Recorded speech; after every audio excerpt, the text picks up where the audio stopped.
ኢኮኖሚው ዓለም ኬንያዊቷ ሚሊሰንት ታቲየኖ የአውቶቡስ አሽከርካሪ ለመሆን ስልጠና እየወሰደች ነው። ማሊሰንት በጀርመን ስራ ለማግኘት በሚፈቅድ ፕሮጀክት በመሳተፍ ላይ ከሚገኙ ኬንያውያን አንዷ ናት። በ8 ሳምንታት ገደማ ውስጥ በሰሜን ጀርመን በምትገኘው ፍሌንስቡርግ ከተማ የመኖሪያ ፈቃድ አግኝታ በሰለጠነችበት ሙያ ስራ ለመጀመር ትጠብቃለች። እንግዲህ እንደ ኬንያ የተቆፋፈረ መንገድ በሌለበትና ከቦዳ ቦዳ በማትጋፋበት በጀርመን ጎዳና ላይ ልነዳ በመሆኑ ደስ ብሎኛል። እዚያ ሲሄድ ከጎኔ የሚጓዙ ቦዳዎች ስለማይኖሩ አልጨነቅም። ለ14 ዓመታት የትምህርት ቤት አውቶቡስ ያሽከረከረው ስቲፈን ሰንደይ በሙያው የተካነ ቢሆንም መንጃ ፈቃዱ በጀርመን እውቅና ስለሌለው ዳግም ስልጠና መከታተል ነበረበት። ላለፉት 10 ዓመታት ወደ ጀርመን አቅንቶ ለመስራት ሲመኝ እንደቆየ የሚገልጸው ስቲፈን የጀመረው ሂደት ተጠናቆ ወደ አውሮፓዋ ሀገር ሲያቀና ሌሎች ፈተናዎች እንደሚገጥሙት አላጣውም።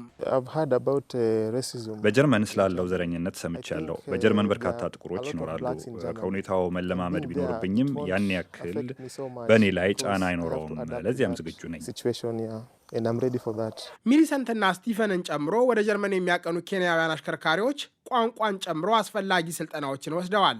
የሰለጠኑ ሰራተኞች ከኬንያ የአውሮፓ ግዙፍ ኢኮኖሚ ባለቤት ወደ ሆነችው ጀርመን አቅንተው ለመኖርና ለመስራት የሚያስችላቸው ስምምነት ባለፈው ሳምንት መገባደጃ በበርሊን ከተማ ተፈርሟል። ስምምነቱን የተፈራረሙት የጀርመን የሀገር ውስጥ ጉዳይ ሚኒስትር ናንሲ ፌዘር እና የኬንያ የካቢኔ ሚኒስትር ሙሳሊያ ሙዳቫዲ ናቸው። ስምምነቱ የተፈረመው መራሄ መንግስት ኦላፍ ሾልስ እና ውጭ ጉዳይ ሚኒስትር አናሌና ቤርቦክ በኬንያ ጉብኝቶች ባደረጉባቸው ወቅቶች ከተደረገ ውይይት በኋላ ነው። መራሄ መንግስት ኦላፍ ሾልስ ከፕሬዝደንት ዊሊያም ሩቶ ጋር በሰጡት ጋዜጣዊ መግለጫ ስምምነቱ ጀርመንና ኬንያ በስደት ጉዳይ ላይ የበለጠ ለመተባበር የሚያደርጉትን ጥረት የሚያመለክት እንደሆነ ተናግረዋል። ባለፈው ሳምንት አርብ የተፈረመው ስምምነት በጀርመን የመቆየት መብት የሌላቸው ኬንያውያንን ወደ ሀገራቸው እንዲመለሱ መንገድ የሚጠርግ ጭምር ነው። ወደ ጀርመን የሚያቀኑ ተገን ፈላጊዎችንና ስደተኞችን ቁጥር ለመቀነስ ቆርጦ የተነሳው የሾልስ መንግስት ባለፈው ሳምንት ጥብቅ የድንበር ቁጥጥር ማድረግ ጀምሯል።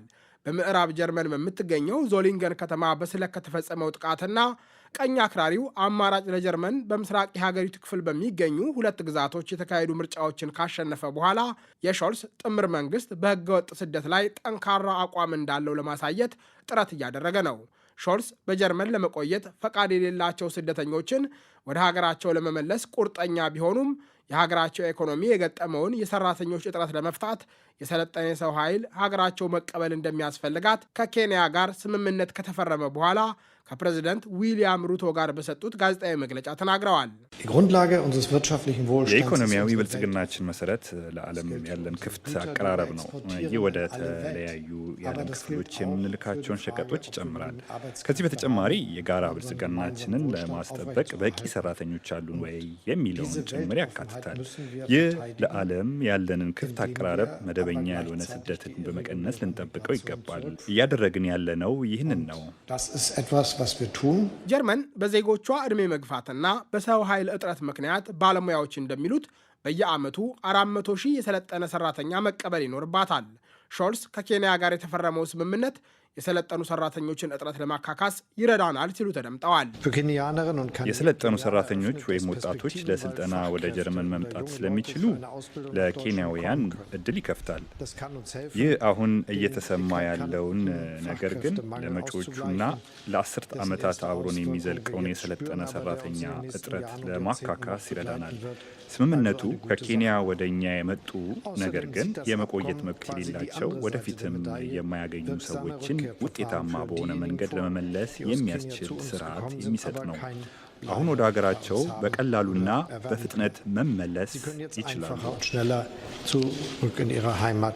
የጀርመን መንግስት ተመሳሳይ ስምምነቶችን ከህንድ፣ ጆርጂያ እና ሞሮኮ ጋር መፈራረሙን የጀርመን ዜና አገልግሎት ዘግቧል። ከኡዝቤክስታንና ከኪርጊስታን መንግስታት ጋር ተመሳሳይ ስምምነቶች ይፈረማሉ ተብሎ ይጠበቃል።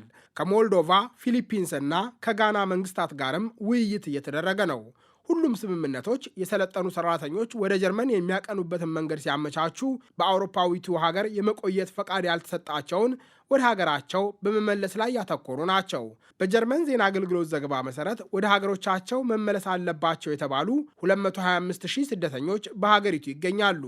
በጀርመን ከተመዘገቡ 15,000 ኬንያውያን መካከል እስከ ሐምሌ መጨረሻ ወደ ሀገራቸው መመለስ አለባቸው የተባሉት 818 ናቸው። ከእነዚህ ውስጥ 738 ኬንያውያን በግዳጅ ወደ ሀገራቸው የሚመልሳቸው ውሳኔ በጊዜያዊነት ታግዷል። ጀርመን በሰራተኞች እጥረት ስትፈተን፣ ኬንያ በአንጻሩ ለወጣት ባለሙያዎቿ የሥራ ዕድልና በቂ ገቢ መፍጠር ተስኗታል። ፕሬዚደንት ዊሊያም ሩቶ ከዶይቼ ቬለዋ ፋቱዋ ኢሊካ ሙሉሺ ጋር ባደረጉት ቃለ መጠይቅ መንግስታቸው የተፈራረመው ስምምነት 250 ሺህ የሥራ ዕድሎችን ለኬንያውያን ይፈጥራል ሲሉ ተደምጠዋል። ይህ ስምምነት 250 ሺህ የሥራ ዕድሎች ለኬንያውያን ወጣቶች ይፈጥራል። ስምምነቱ ሁለቱንም ሀገሮች ይጠቅማል። በጀርመን ከፍተኛ የሰራተኛ እጥረት አለ። በኬንያ ከፍተኛ ቁጥር ያለው ሰራተኛ ይገኛል። ይህ እንዴት ኬንያን ሊጠቅም ይችላል? እዚህ ያለውን የስራ ዕድል ለነሱ በመስጠት እዚህ ያለውን የሰራተኛ እጥረት እንዴት መፍታት ይቻላል? ኬንያን በመጥቀም የጀርመን ሀገር ውስጥ ጉዳይ ሚኒስቴር ግን ይህ መረጃ ስህተት ነው በማለት ፕሬዚደንት ዊሊያም ሩቶ የጠቀሱት ቁጥር ትክክል እንዳልሆነ አስታውቋል። መስሪያ ቤቱ በኤክስ ባሰፈረው አጭር መልእክት እንዳለው በሁለቱ ሀገሮች መካከል የተፈረመው ስምምነት በጀርመን የመስራት ዕድል የሚያገኙ የሰለጠኑ ሰራተኞችን ቁጥርም ሆነ ኮታ የሚያካትት አይደለም። ሁሉም አመልካቾች የጀርመን የሰለጠኑ ሰራተኞች ጥብቅ የፍልሰት ሕግ ማሟላት እንደሚጠበቅባቸው መስሪያ ቤቱ ገልጿል። ፕሬዚደንት ዊሊያም ሩቶ የጠቀሱት ቁጥር የተጋነነ ቢሆንም እንኳን ዕድሉ መነቃቃት የፈጠረ ነው። ስምምነቱ ከመፈረሙ በፊት ለሙከራ ተግባራዊ በተደረገው ፕሮጀክት 5 ኬንያውያን የአውቶቡስ አሽከርካሪዎች ፍሬንስበርግ ከተማ ደርሰዋል። በስምምነቱ መሰረት ኬንያውያን የአውቶቡስ አሽከርካሪዎች፣ የምግብ አብሳዮችና አረጋውያን ተንከባካቢዎች በጀርመን የሥራ ዕድል እንዲያገኙ የሾልስ መንግሥት የተወሰኑ የስደት ሕግጋትን ለማላላት ተስማምቷል። የፕሬዝደንት ዊሊያም ሩቶ መንግሥት ከስደት ጉዳይ በተጨማሪ ሰንጎ ለያዘው የውጭ ዕዳ መፍትሔ ለማበጀት ከጀርመን እገዛ ይፈልጋል። ሩቶ ስልጣን ሲይዙ የኬንያ የውጭ ዕዳ 62 ቢሊዮን ዶላር ወይም ከአጠቃላይ ሀገራዊ ምርት 67 በመቶ ደርሶ ነበር። የቀድሞ የኬንያ ፕሬዝደንት የኡሁሩ ኬንያታ መንግሥት ከናይሮቢ እስከ ሞምባሳ የተዘረጋውን 11000 ኪሎ ሜትር የሚረዝም የባቡር ማጓጓዣ ጨምሮ ግዙፍ መሠረተ ልማቶች ለመገንባት ከዓለም አቀፍ ተቋማትና ቻይናን ከመሳሰሉ ሀገራት ያለቅጥ ተበድሯል። አብዛኞቹ ብድሮች ከፍተኛ ወለድ የሚከፈልባቸው ከመሆናቸው ባሻገር የተገነቡ መሠረተ ልማቶች የተጠበቀውን ገቢ አላስገኙም። እንዲህ አይነቱ ተቃርኖ የኬንያ ጎረቤት የሆነችው ኢትዮጵያን ጭምር በዕዳ ያጎበጠ ነው። ዛሬ እየከፈልን ያለነው ከ10 ዓመታት ገደማ በፊት የተበደርነውን ነው። ዕዳችን ከ1.8 ትሪሊየን የኬንያ ሽልንግ ወደ 10 ትሪሊየን ሽልንግ አድጓል። ለዚህም ነው ሌሎች አማራጭ የፋይናንስ ምንጮች መፈለግ አለብን ያልኩት። ገቢ ለማሰባሰብ አማራጭ ምንጮች እያፈላለግን እንገኛለን። የተወሰኑት ፍሬ አፍርተዋል። አብዛኞቹ ሳይጸድቅ በቀረው የፋይናንስ አዋጅ ውስጥ የተካተቱ ነበሩ። ይሁንና አሁን አገራችንን እንዴት ከዕዳ ጫናና ብድር ሳትከፍል ከመቅረት መታደግ እንችላለን የሚለውን ለመገንዘብ እየጣርን ነው። ኬንያ ካለባት 82 ቢሊዮን ዶላር ዕዳ ውስጥ ወደ 8 ቢሊዮን ዶላር የሚሆነው ከቻይና የተበደረችው ነው። ዓለም አቀፉ የገንዘብ ድርጅት፣ ዓለም ባንክ፣ አሜሪካና ሳውዲ አረቢያን የመሳሰሉ ሀገሮችም ከኬንያ አበዳሪዎች መካከል ይገኙበታል። የዊሊያም ሩቶ መንግስት ዓለም አቀፉ የገንዘብ ድርጅት ድጋፍ የሚያደርግላቸውን የኢኮኖሚ ማሻሻያዎች ተግባራዊ በማድረግ ላይ ይገኛል። ኬንያ ከዓለም አቀፉ የገንዘብ ድርጅት 3.9 ቢሊዮን ዶላር እንድትበደር መንገድ የጠረገው የኢኮኖሚ ማሻሻያ መርሃ ግብር ተግባራዊ መደረግ የጀመረው ኡሁሩ ኬንያታ ስልጣን ላይ ሳሉ ዊሊያም ሩቶ ምክትል ፕሬዝደንት በነበሩበት በጎርጎሮሳዊው 2021 ነው። ለ38 ወራት የሚዘልቀው ስምምነት ኬንያ የገጠማትን የዕዳ ጫና ለማቃለልና ለግሉ ዘርፍ መዋለ ንዋይ የተመቻቸ ኢኮኖሚያዊ ነባራዊ ሁኔታ ለመፍጠር የተወጠነ ነበር። ሁሉም ግን እንደታቀደው አልሰመረም። የኬንያ መንግስት ለነዳጅና የአፈር ማዳበሪያ ግብይት የሚደረገውን ድጎማ አቋርጦ የነበረ ቢሆንም በጎርጎሮሳዊው 2023 ተቃውሞ ሲቀሰቀስ የነዳጅ ድጎማውን ወደ ነበረበት እንዲመለስ አድርጓል።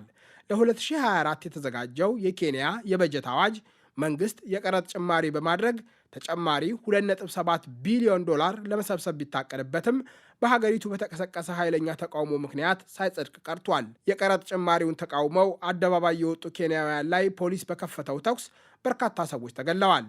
ይህ ጉዳይ የፕሬዝደንት ዊሊያም ሩቶን መንግስት ጥያቄ ውስጥ የከተተ ነው። የኔ መንግስት የሚወዷቸውን ያጡ ቤተሰቦችን እንደሚደግፍ ይፋ አድርጓል።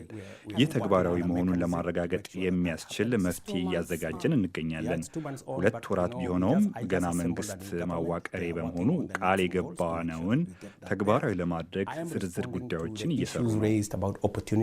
በወጣቶች የሚመሩት የኬንያ ተቃዋሚዎች በጸጥታ አስከባሪዎች ለተገደሉ ዜጎች ፍትህ ከማረጋገጥ ባሻገር ፕሬዝደንት ዊሊያም ሩቶ ስልጣን እንዲለቁ እስከ መጠየቅ ደርሰዋል።